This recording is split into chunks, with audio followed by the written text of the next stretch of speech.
You know, it's not like adolescents aren't confused about sex and their identity. That's what adolescence is confusion about sex and identity. You know, and generally pure confusion about everything. What do I do? Who am I? Yeah, exactly. And no wonder, right? Because you have a lot of choices ahead of you. And and it's a tumultuous time. There's a lot of neurological reorganization. And so it's too many choices. Well, look, there's a huge literature on consumer choice. So let's say you might ask yourself, how many shampoos do you want to go look at when you're shopping? 1, 5, or 300? 5. 5, exactly. Why not 300? Because one of those 300 is the best. Diminishing returns on my investment. That's for sure. That's for sure. And like, how are you going to evaluate 300 items for quality? You're just, no matter which one you pick, you've made a mistake. You know, when you go into Subway and they say, how do you want your sandwich? Like, I want you to figure that out. That's why I'm paying for it. You know, if I have to make every sandwich decision, I might as well make it. So people drown in choice very rapidly. Right. Talk about anxiety, right? Yes, exactly. Well, that is anxiety. It's terrible anxiety. And too many choices is anxiety. So, and it isn't like it's not like I know the answer to how much choice about your gender you should have. But I think that, you know, we need to recognize that there is wide variation in personality within women and within men, even though there are differences. And mostly men and women overlap, by the way. So we're more the same than we are different, except at the extremes, and that matters. Like, if you're low in agreeableness enough, 1 in 100, let's say, you're way more likely to be in prison. And so that's males.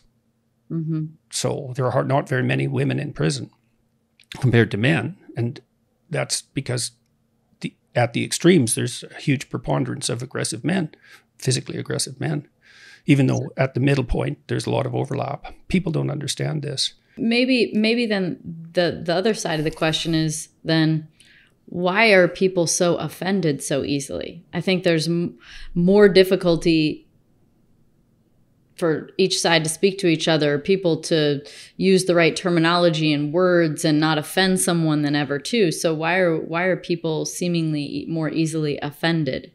That's a really good question. You know, it's hard to say because people have been offended for a long time. The moral majority was offended for a long time in the 80s, you know, I mean, and there was plenty of censorship and that sort of thing. Again, it's one of those things that's very difficult to track across time. It might be that we're exposed to more things that offend us now. I mean, you go on the net, if you can't find something to be offended by, you're not trying very hard. Well, that could just be it, right? I mean, imagine that we never want to underestimate the impact of insane technological transformation. You know, I mean, you can see everything all the time about anything. And so I don't know if people are more easily offended or if there's just way more offensive things.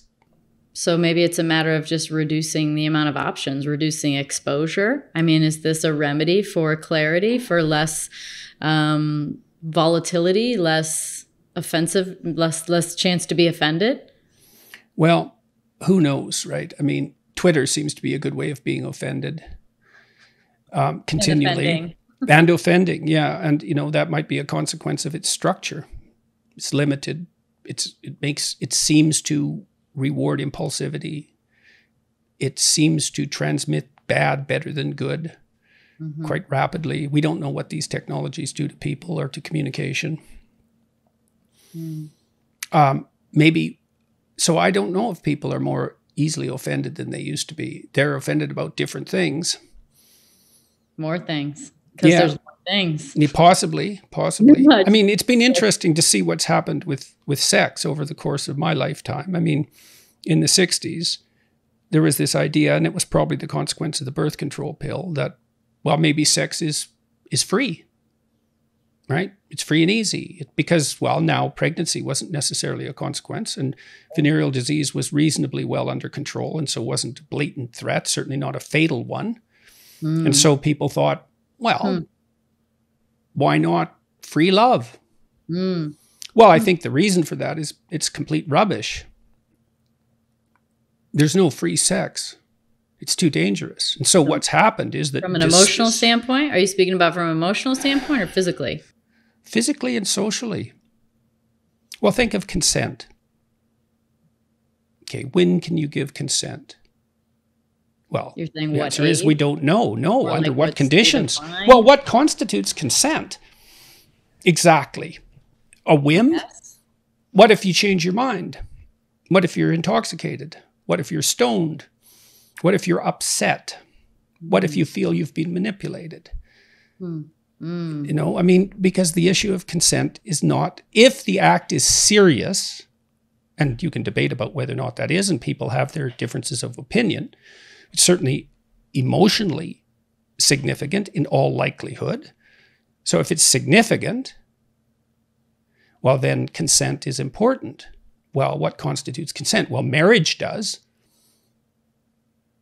So that's where sex was encapsulated fundamentally, because the consent was never an issue. I mean, there's all sorts of things that weren't an issue because of that. And it wasn't like it was a magical solution to everything. But so, you know, because in the 60s, the idea was that sex could be casual. Well, AIDS pretty much put the end to that idea, at least in part, right? So, and it definitely spread as a consequence of promiscuity. That was definitely one of the driving factors that put AIDS everywhere. So that was not so good, to put it mildly. And then the reaction on campuses is, well, what constitutes consent? And the reason that has become questionable is because it's questionable. Unless it's not serious. But, you know, I don't think that people really believe that.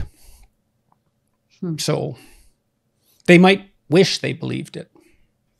But there's plenty of emotional damage done as a consequence of too quick intimacy. I think that's generally the case because in a partnership that becomes intimate, there's usually one person who's more emotionally invested than the other. Probably almost inevitably, yes. I mean, I think inevitably in every situation. Well, pretty much, yeah, pretty much. They can still be very high, but someone's still going to be more than the other. So this kind of leads to the conversation about individuality being the way out of ideological traps. And the question is how and what are the ways to know who you are? Because I don't think it's as easy as it sounds. Like, who are you? It's impossible. People are really complicated. Yeah. You're way more complicated than anything else except another person, right? You're the most complicated thing that exists. Then put two complicated people together and... Yeah, well, you know, hopefully they can help each other sort themselves out, at least to some degree. But yeah, I mean, you to be self-aware completely is just not possible because, you know, what we try to do to understand ourselves is limit what we'll do. And you do that to other people too. Say, well, I know you. And then you punish them if they do things you don't understand. And that way they stay in the box you put them in. And there's downside to that and an upside. You know, it's part of the social contract not to do outrageous things, although you could. So we all abide by these rules, and that simplifies us a lot. Right. That's part of being polite is you don't want the bank teller to be complex. You want them to be polite and simple. So your limited understanding is sufficient. And we do that with each other all the time, except when we're emotional. How do you find the individuality, your uniqueness, your specialness? Well, that probably manifests itself to a large degree in what you're interested in. Which is difficult to know. I think that's also difficult to know. I felt like it took into my mid-30s before I'm like, oh yeah, I'm really interested in these things. Were you interested in all sorts of things? Sure. Yeah. When I was young, I did all sports. I, then was a teenager, but it wasn't until I was really in my 30s that I really realized how much I enjoyed art, how much I enjoyed, creating and artistic things, how much I enjoyed nature, how much I enjoyed traveling and alone time because I'm a bit of an introvert. So it wasn't until I was in my mid-30s till I figured that out. So to me, that creates some of my individuality. That's who I am. But how do people figure that out so that they know who they are, so they don't fall into ideological traps? Well, so the first question is knowing yourself the way out of an ideological trap? Well, it is to some degree, because one size doesn't fit all, right? So you have to be aware of how you differ. Mm-hmm. And that does take a long time to figure out who you are, because you're complicated. Mm-hmm. So it might not be that surprising at all that it took you till your mid-30s before you started to have some sense of who you really were, because people are very hard to understand.